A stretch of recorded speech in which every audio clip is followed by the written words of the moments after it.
sure everyone can hear one more time. Check everything's good. Start in about 2 minutes, something like that.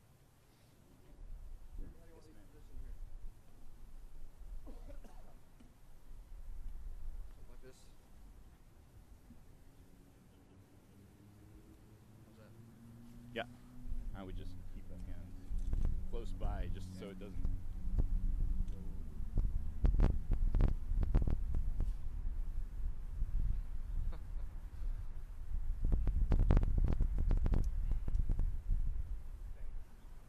Should we get the same distance from Yeah.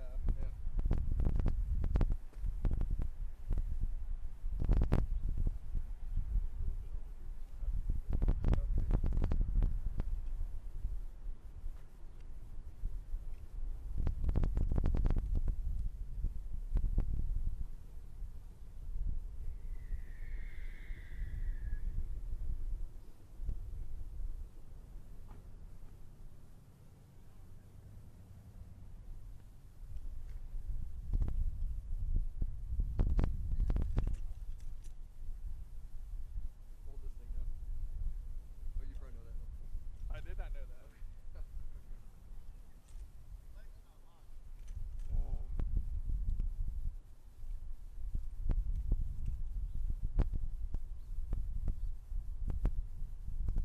feel like I'm lopsided.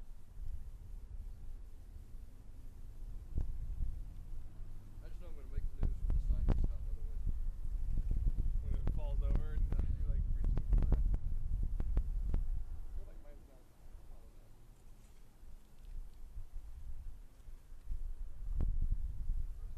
Where's the kind of sun?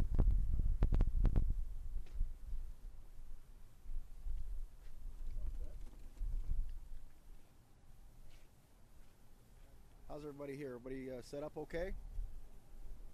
Anybody not set up? All right. Well, good morning, everyone. My name's Curtis Hill. I'm the Attorney General for the state of Indiana. I'm very pleased to be here on the east side of Indianapolis.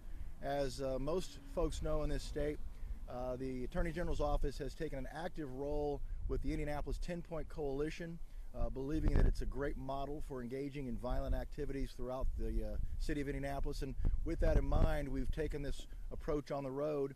We've traveled to various cities across the state of Indiana to encourage additional 10-point opportunities. And in that regard, we've also appreciate today that we're expanding the 10-point locations on the east side of Indianapolis. As you know, the murder rate in Indianapolis has gone through the roof. It's an unfortunate reality that we live in. There's all sorts of circumstances surrounding why that's occurring, but one of the things that's been a very bright spot in this turmoil in the city of Indianapolis is the 10 Point Coalition. In the neighborhoods that they've been working over the last few years, they've seen a sharp decrease in the amount of violence and death among youths in this particular city.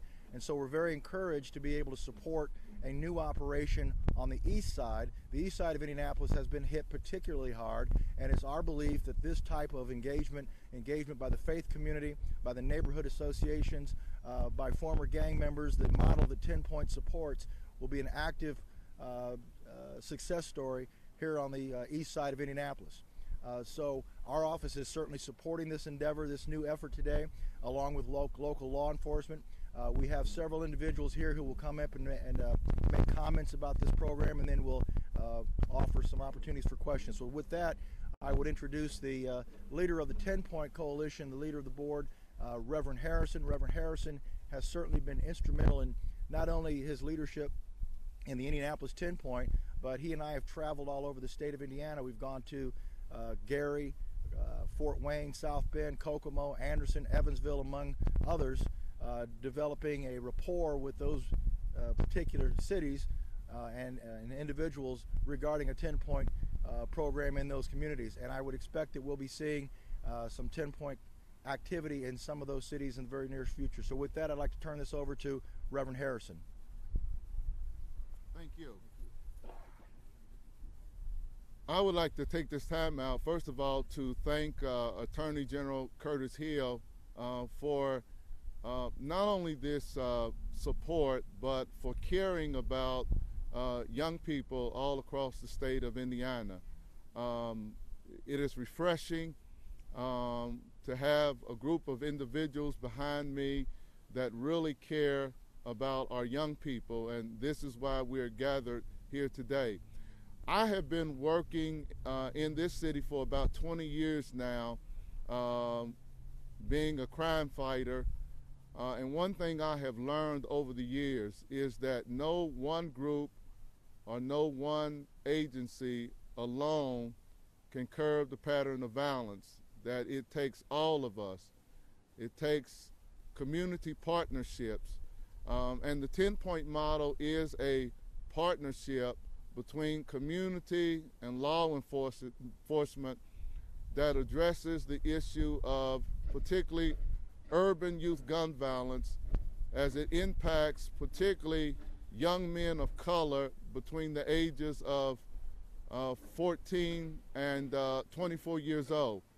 And I'm excited to be over here today working with a good friend of mine, Pastor Jackson, in the 42nd and Post Road area.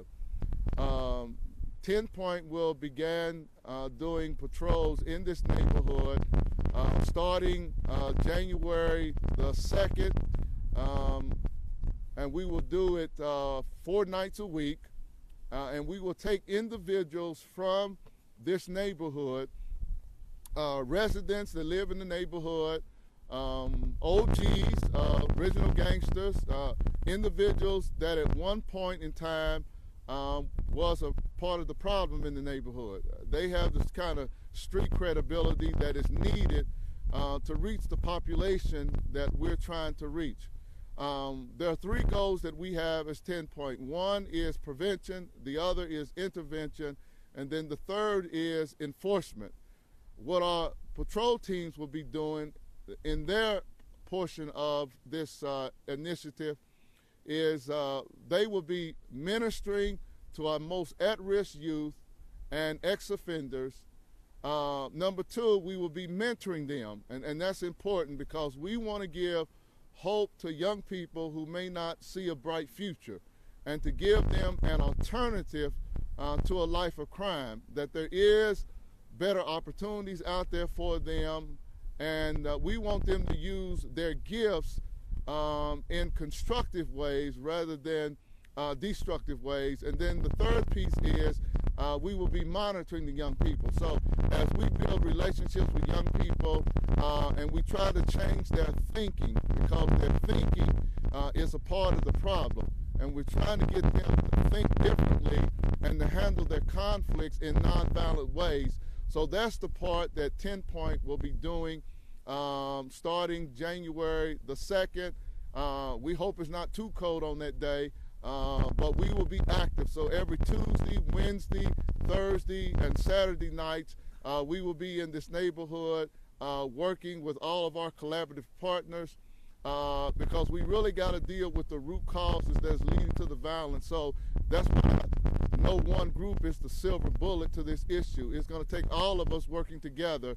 So that's what we're going to start doing. And I want to bring my good friend up, Reverend Jackson, from Fervent Prayer Church. Morning. Thank you for coming. And just moments ago, you may have heard the hammering in the background.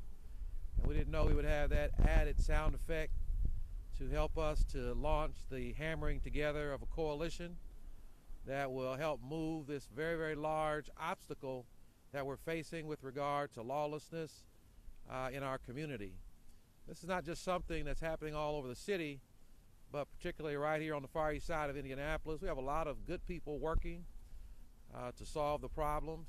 I want to thank Attorney General Hill, his staff, Chief Hoffman, the Lawrence Township Police Department, Commander Spurgeon, and Reverend Harrison, and so many others who have come out today to help continue, not necessarily start, but continue the efforts that we have been working on for several years now. There is absolutely no problem that cannot be solved when there are people who are tirelessly working together to solve it. Street outreach work is something that has been proven to work all over this nation for a number of years in several different cities across America.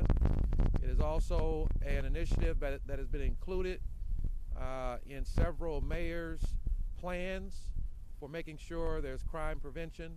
In fact, our current mayor, it's something that's included in the criminal justice reform plan.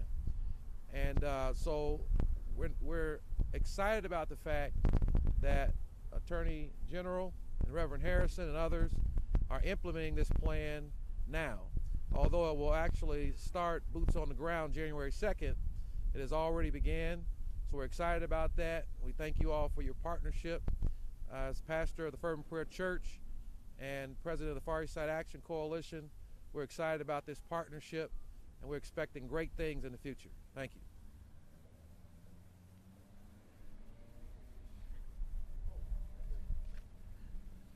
Well, good morning, everyone. I'm Josh Minkler. I'm the United States Attorney for the Southern District of Indiana. We cover 60 counties, federal law enforcement for 60 counties, of which Marion County is obviously one.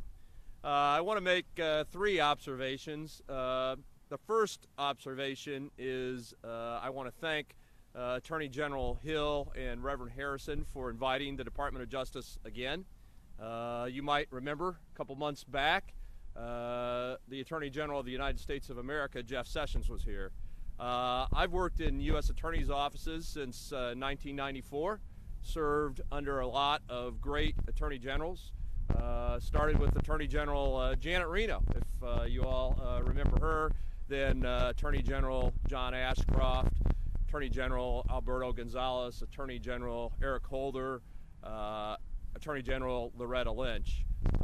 In my recollection, there's only one Attorney General ever in the history that's come to Indianapolis and met with the faith-based community, and that's Attorney General Jeff Sessions. So I think that's remarkable, and it's an observation I'd like to make, and I'm glad that Reverend Harrison and Attorney General Hill have continued to welcome the Department of Justice into this coalition.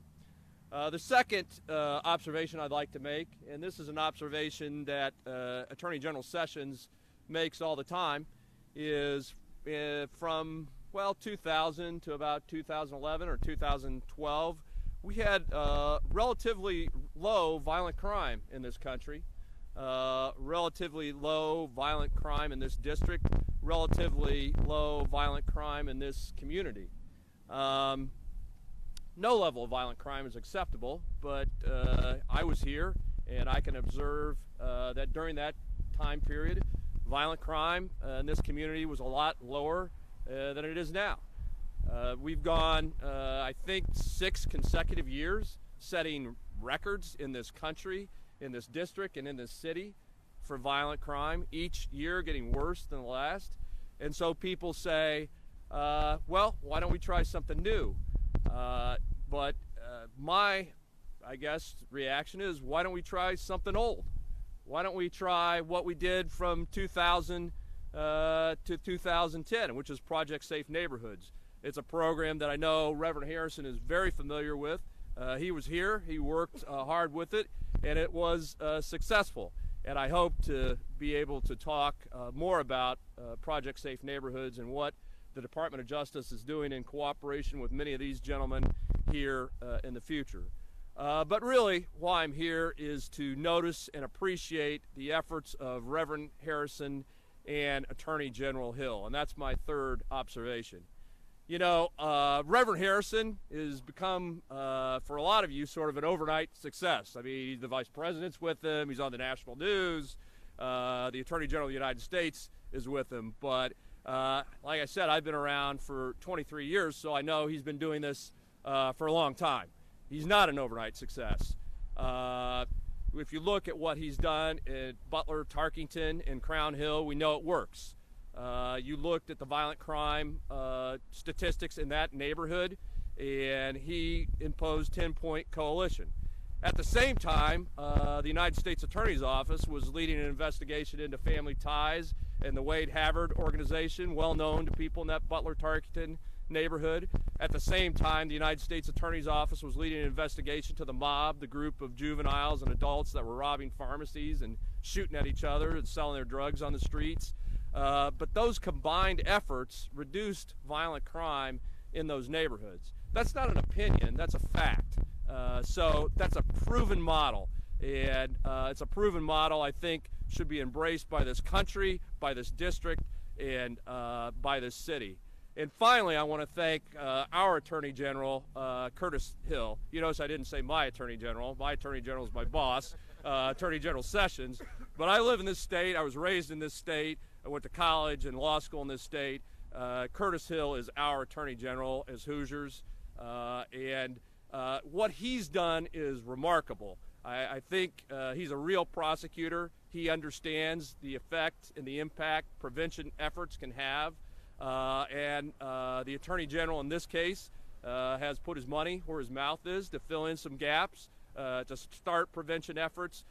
That's truly remarkable. It's something you don't see every day, and so their efforts should be noticed and appreciated. So thank you very much for inviting me, and thank you for giving me the opportunity to speak.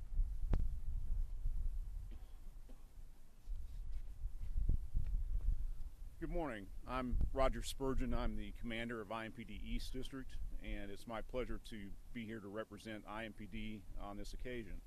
I want to echo the words of Reverend Harrison, the fact that the problems that we face as a state, we can't do it alone. The police department can't solve all the problems by themselves, nor can any one organization. But my belief and the chief's belief is that all working together, we can impact this. So we are very happy to be recipients of more efforts like this to be able to reduce violence.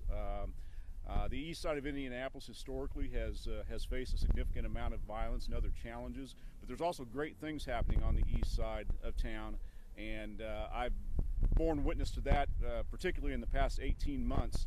And one of the things that really heartens me is the amount of community participation of people who want to revitalize and regenerate all the good things on the east side of town, and a renaissance of sorts. So I look to this as being another step towards that renaissance of having a safe place where everybody can live, work, and play. So thank you. Good morning. My name is David Hoffman. I'm the Chief of Police for the Lawrence Police Department, and I'd just like to say welcome to Lawrence. You're standing right now in the city of Lawrence, but right across the street, obviously, is the city of Indianapolis. And what you're hearing is some recurring themes about teamwork and collaboration, how we cannot work in silos and in vacuums. So on behalf of the men and women of the Lawrence Police Department, let me just say that we're looking forward to working closely with the Attorney General, with the U.S. Attorney's Office, with the Marion County Prosecutor's Office. These are partnerships that have already been existing for years, and now we're taking our partnership with the 10 Point Coalition to the next level, and we're very much looking forward to that. I mentioned the difference between the city of Lawrence and Indianapolis right across the street. We really can't observe those jurisdictional boundaries because violent criminals don't observe them. It's going to take a team approach, and I'm really proud to be part of that here today, and look forward to working with you all and all of these organizations, men and women behind me, as we move forward. Thank you very much. And I'll ask the gentlemen to step on up here and then point out who you have questions for. We got some great folks here, so.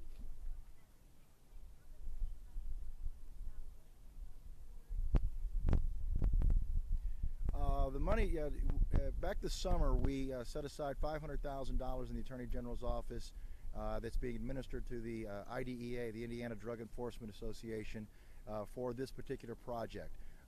The intention of the project is to provide seed monies for new programs developing the 10-point model, with the objective being of a $50,000 startup to start the process of providing stipends for the participants. That's a model that's been proven to work through Reverend Harrison's approach in the Butler-Tarkington, Crown Hill area.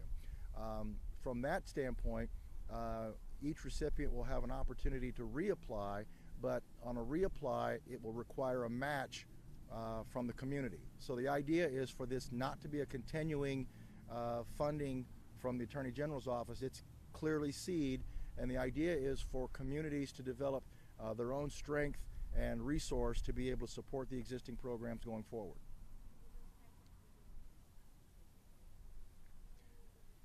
The stipends will be administered through the Indianapolis 10 Point Coalition onto the leadership of a particular 10 Point operation here on the east side, and that will be the model that will be generated throughout the state. So it will go through those programs, but it will be monitored, and there will be an accounting mechanism to show what's being done.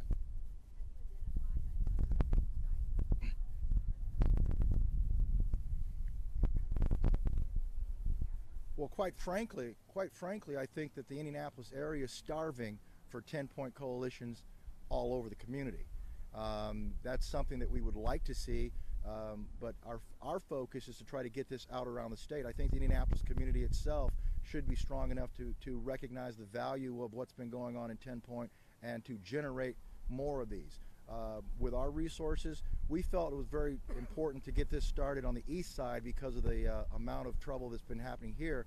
But quite frankly, as we're looking at more opportunities in the city of Indianapolis, we're hoping that the Indianapolis administration or the folks here in Indianapolis will do more to recognize the value of this particular type of program in stemming violence, so that we can focus our resources on expanding it throughout the state. That is not correct. We are working with the folks in Gary.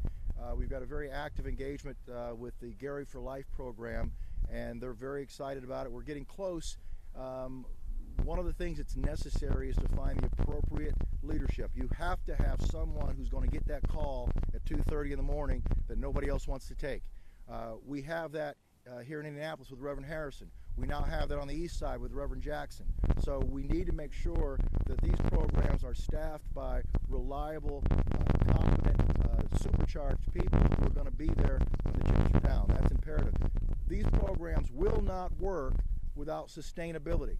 Everybody has a good idea on how to stop something, and you'll see lots of programs spring up. The key to what we're trying to accomplish is to not just create a program that works, but to create a program that has sustainability, long-term sustainability. We're very close. We're very close up there. We've had some great meetings in the Fort Wayne area and South Bend, and they're all in various stages. The way it works, when we go into a community, we invite a lot of people who have a lot of different background coming in, and we talk about what 10 Point's doing. Reverend Harrison shares the story of 10 Point, and then we leave it to those communities to work among themselves to develop what type of leadership they want to have. It could be that entire group we meet with, it could be splinter groups, but we're looking for someone in that community that says, we need this and I will lead it. And then when they contact us, we'll help them build and develop from there. Other questions? It would typically be annual, but I don't anticipate it being more than twice. We're not talking about a great big pot. This is a seed, and we're also hoping that it's the type of thing that we don't always have to seed. I would love to see business leaders or industry in communities say, well, why is the Attorney General doing that? We can do that. And the resources exist for that to happen. So we want to be able to push not just the volunteer base, but we want to push businesses as well to take the lead in reclaiming their neighborhoods and their communities. Reverend Jackson, you touched on this a little bit already, but why does your community in particular need this, and why do you think it chapter? The community is always interested in being safe, and over 30,000 people that live in what we call the cafe area, which is an acronym for the Community Alliance for the Far East Side, have families, want to be able to go outside, want to be able to enjoy themselves without having to worry about getting shot, robbed. We have a lot of robberies, aggravated assaults. All those things generate other problems. At one time, we saw homicides going down. 46235 was not a part of the hot spots, but that changed. And it's, as Attorney Hill indicated, you have to have a sustained effort, and you have to have resources to keep it on the boil. So everybody wants public safety. People pay for it, and they're willing to pay for it. So we're excited about that, and we're on board with that. Anyone else? I'd like to point out, too, that this is a great opportunity for these communities and law enforcement to build and bind together. There's lots of talk about the difficulty in moving forward in prosecution of cases because of lack of witness engagement. And the best avenue that we have towards witness engagement is building relationships between the community and law enforcement, making sure that those are enriched. And I've seen firsthand how when police officers are walking in the neighborhoods with the 10 Point Coalition, working together, you develop those relationships moving forward. So that's a great opportunity for us here on the east side, as well as we expand this program. With that, I want to thank everyone for coming out. Thank you for your attention. Thank you for following this story, because the stories of people engaging violence directly, not government, people, is absolutely essential, and we have to encourage this type of engagement, this type of activity, not only here in this city, but throughout the state and nation. Thank you very much.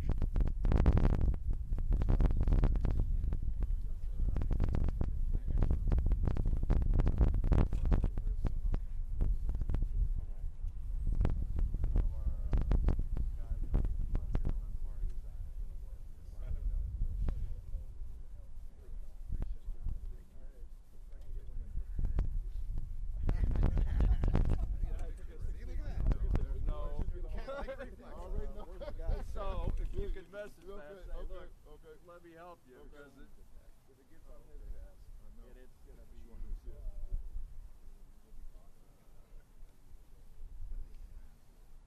Yeah, I'm going to take some too.